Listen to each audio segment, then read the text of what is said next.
Hello guys, hello water sign, hello Pisces, Scorpio, and Cancer. Welcome dito sa aking channel, Kapalaran 888. Welcome, welcome. Alamin natin kung anong messages, vibration, gabay energy, water sign, Pisces, Scorpio, and Cancer. Ooh.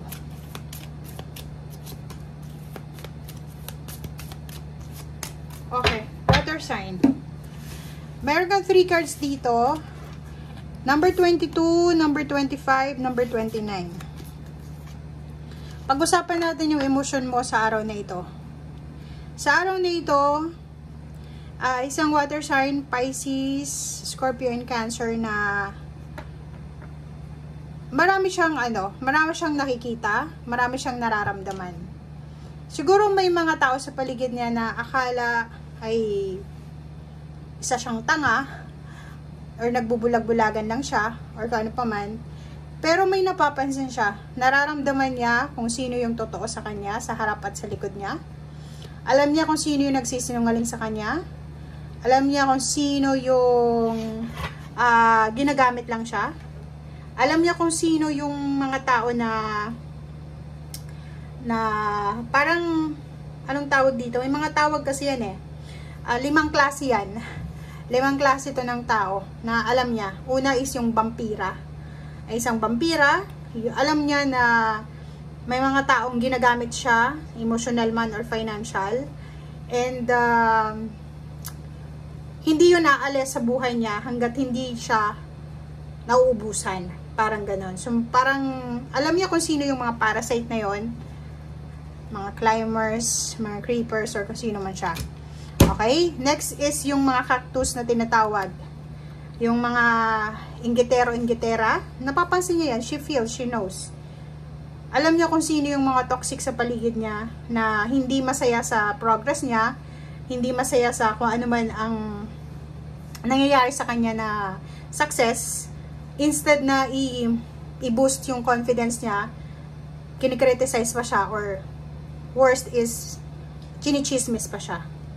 Yung tinatawag na kamilyo naman, yung mga tao sa buhay niya na papasok lang sa buhay niya kung may kailangan sa kanya. And same din yung kamilyo at vampira, 'di ba? Yung papasok sa buhay mo na parang sobra kang mahal na mahal sa social media, kitang-kita mo yan Lahat ng post mo, ila-like niya, ila-love niya, magko-comment siya na, wow, napakaganda mo, napakagaling mo, ganyan, ganito. Pero deep inside, sobrang bad trip na siya kasi igit na siya sa'yo. Okay?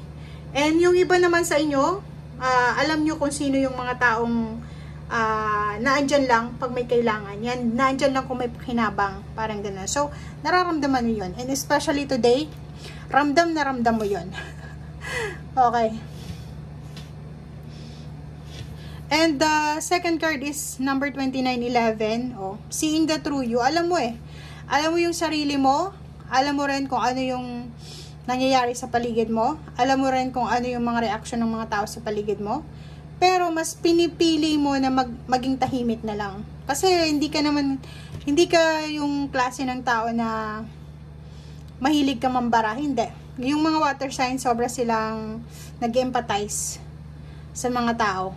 Okay? So, as much as possible, ayaw mo ng kaaway. As much as possible, ayaw mo ng may mapagsabihan ka. But alam mo kung aware ka naman aware ka, hindi ka tanga, hindi ka naman nagbubulag-bulagan, nagbibingi-bingihan. Talagang yun yung personalidad mo na ayaw mo ng gulo. Okay? And today, sinasabi ng baraha 25/7, i-release mo na daw kung ano man yan na mga tao na yan sa buhay mo, and let love live. Hayaan mo na. And yun, release mo na yan, na toxicity na yan, mga klase ng tao na yan na lumalapit sa'yo. And magsimula ka na ng bagong buhay mo. Okay? Yung sinasabi ng baraha sa'yo dito, magsimula ka ng bagong buhay mo. Kailangan ng gumaling ng mga sugat na yan sa katawan mo, sa puso mo. And mahalin mo yung sarili mo. Wala namang wala namang magandang maibibigay ang mga taong yan sa buhay mo. Kundi pwede kang ma-stress. Worst niyan is pwede kang magkasakit. Okay, dahil sa sobrang stress.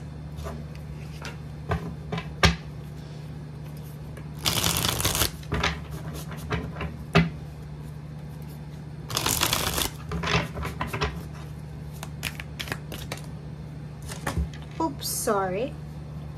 Oh, Ace of Swords and Five of Cups. Nakakaloka. Okay, so isa sa mga nabanggit natin dito na tao, doon sa mga tao, it's either mga chameleon, vampira, yung mga bossy, mga pretentious, mga toxic na yon. Isa sa kanila ay posibleng mababalitaan kung ano yung blessings na tinatamasa mo sa ngayon. 'Di ba? Nakakaloka. Mababalitaan nila, it's either kung ano man ito na biyaya. Mababalitaan nila na sobrang saya mo ngayon, sobrang abundant and prosperous. Marami kang sineselebrate ng blessings and manghihinayang sila. Kung bakit kanila trinato ng ganyan. Manghihinayang sila, bakit ko kaya ginanon si water sign, Pisces, Scorpion, Cancer. Ngayon, manghihinayang sila.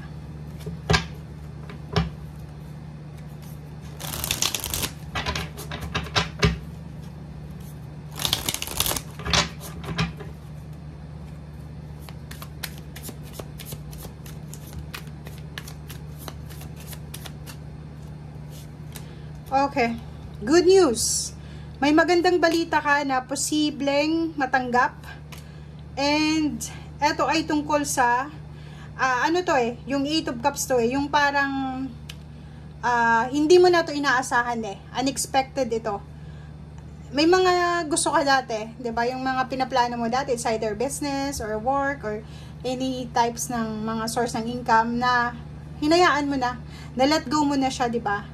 Pero ang good news ngayon is, posibleng yung nilet go mo na source ng income or nilet go mo na bagay or sitwasyon ay posible palang pagkakitaan mo sa future. Parang ganon. So, ang sinasabi ng baraha, it's a blessing in disguise, diba? Or unexpected blessings ito. Oh. 'Di ba? So, magically, isang unexpected talaga to. Hindi inaasahan Hindi inaasahan na biyaya na posibleng papasok sa'yo. Na yung parang hindi mo na talaga siya ini-expect na wala, hindi na siya. Like, halimbawa, nag-take ka ng exam or interview out of curiosity lang. Tapos, hindi mo naman talaga ini-expect na makapasa ka.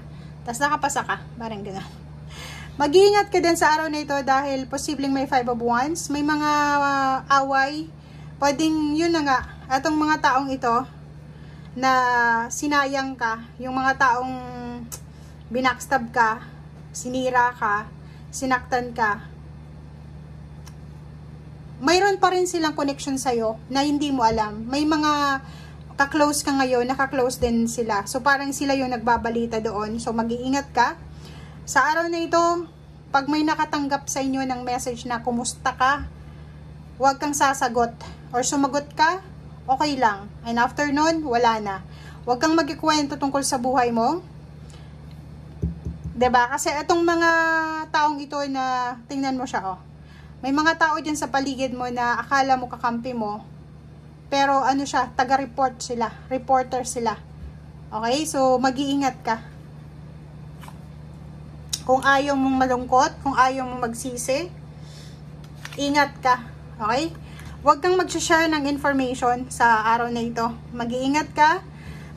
Huwag kang mag-share ng information mo. Lalo na sa usaping pera, magkano ba yung ipon mo?